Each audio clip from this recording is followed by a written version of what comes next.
Shannon Watts founded Moms Demand Action for Gun Sense in America just after the Sandy Hook shooting in 2012. The mother of 5 who has never had gun violence touch her own life was inspired to act. She has built a countrywide network aiming to change local, state, and federal laws, but also the way businesses interact with guns. I sat down with her to discuss her book, Fight Like a Mother, which she calls a memoir, manual, and manifesto. You have an interesting story because you didn't have a personal tragedy that connected you to this. Why did you feel such a calling? I knew that our nation was broken and I had 2 choices. I could either leave the country with a family of 7, which is tough, or I could stay and fight. And I love my country. I didn't know what staying and fighting meant. So I went online and I thought, okay, I'm going to join something like Mothers Against Drunk Driving, but for gun safety. I found nothing. I found mostly male-run think tanks in DC or some one-off organizations run by men. And I started a Facebook page. And what I thought would be an online conversation became one of the largest offline movements in the country. You say pretty early on in your book that you are not against the Second Amendment. Why did you want to make sure to include that in there? Anytime you advocate for stronger gun laws, you are accused by the other side of being anti-gun. This is just about restoring the responsibilities that go along with gun rights. You have targeted not just legislators, but you've targeted big companies and companies that moms frequent, like Starbucks and Target. What was it like taking on those kinds of companies, and why did you want to do that? We were only about 20% of state and federal lawmakers, so the levers of power that we could pull were using our voices and our votes, but also our spending power. We make about 80% of the spending decisions for our families. And we went after Starbucks. It was the first company that we asked to stop allowing open carry in their stores. We did what we call a mom cot, which was to skip Starbucks on Saturdays and to make images of open carry inside their stores go viral. Within 3 months, the CEO said guns were no longer welcome in their stores, and we replicated that success with a lot of companies. You had some pushback from gun rights advocates where they would show up to these places with guns, and lots of them. Did you ever feel intimidated by them in those situations? You know, the more that we push, the more gun extremists push back, and it ends up being a losing battle for them, because to see pictures of people with loaded AR-15 strapped to their chest when they go inside, you know, a Kroger grocery store really shows America what the absurdity of our gun laws are. Early on, you went to Capitol Hill, you tried to meet with members, you spoke with Senator Donnelly, you delivered Valentines, and then the Manchin Toomey bill happened and failed. What did you learn from that experience? A couple things. First of all, I thought maybe we would disband.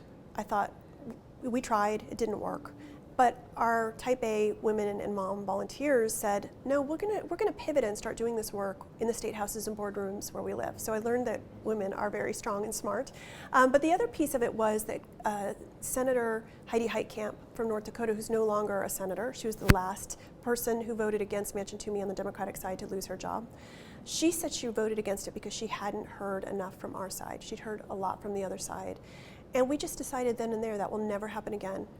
People can vote against it, but we'll make sure it's never because they said they hadn't heard enough from us. I was going to say, I looked up the senators, Democratic senators, who voted against it, and almost all of them lost their jobs. That's Do you right. think that was connected?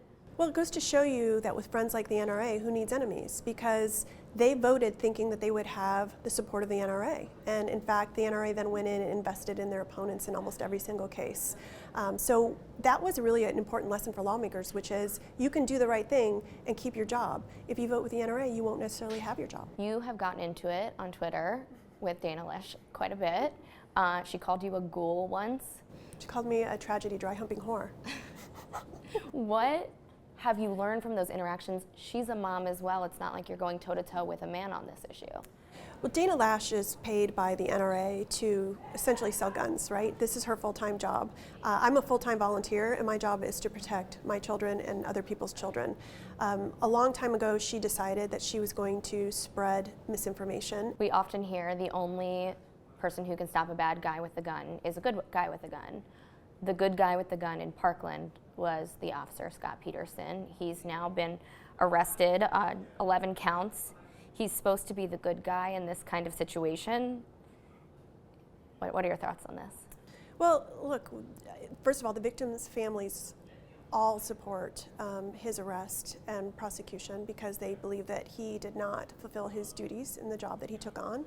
But at the same time, we're asking our school resource officers to take on teens and adults who are armed to the teeth and have a death wish. Usually in most countries, school resource officers, their job is to break up fistfights. So we're asking also these people to do these jobs that are almost undoable. If you look at a lot of the school shootings that have happened in this country, they're often committed by kids who have easy access to guns. Often there are armed guards or school resource officers at the school. If you look at what the real solution to this problem is, it's keeping guns out of the hands of dangerous people. And it is time for lawmakers to do their job. And if they're going to hold Scott Peterson accountable, then we should also hold the lawmakers accountable who have done nothing. What's the end goal of this? Is there a moment that you think, okay, I feel like I've done what I needed to do? I don't know the answer to that. Mothers Against Drunk Driving, it took them a decade to pass all the laws they needed to pass, and they still have to show up in state houses and protect their gains. This issue is no different. I'm hopeful when we have a president that supports gun sense and a Congress that we can pass federal laws, because guns go over state lines as easily as cars do. So it's really important to have federal laws in place that are as strong as the state laws that we have. I asked Shannon if she ever thought about running for office herself. After all, she's helped get legislation passed and women elected into office too. She says she hasn't ruled it out, but for right now, she feels like she's making a difference right where she is.